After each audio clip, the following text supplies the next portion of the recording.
Dans une tribune libre, le prof Togoata Apedouama évoque le combat politique engagé depuis le 5 octobre 1990 au Togo. Il croit à l'aboutissement de la lutte. La flamme allumée par le peuple togolais le 5 octobre 1990 ne peut pas être éteinte par ceux qui usurpent le pouvoir, a-t-il écrit. Bonne lecture. 31 ans après le 5 octobre 1990, le peuple togolais est toujours en lutte pour abattre la dictature militaire, laquelle s'acharne, à contre-courant, à rogner les acquis démocratiques de la lutte.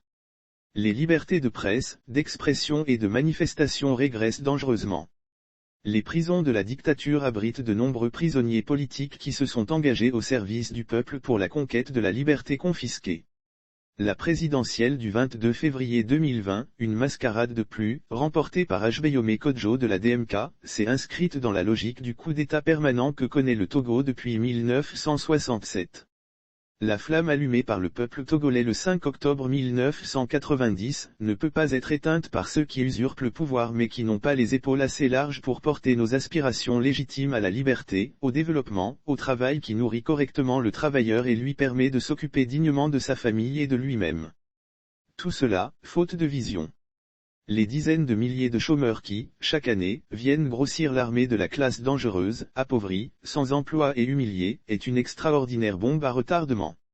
Ces damnés de la terre cesseront un jour de choisir le voyage suicide pour affronter les sables brûlants du désert, l'esclavage en Libye, avant de servir de nourriture aux poissons de la Méditerranée.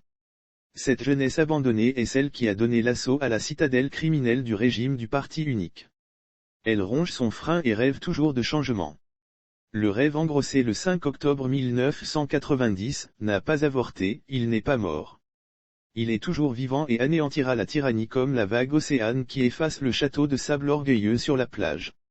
Un jour, dans ce pays, le 5 octobre sera une journée fériée et célébrée en mémoire des innombrables victimes tombées, emprisonnées, torturées, exilées et de tous les martyrs pour que nous soyons libres.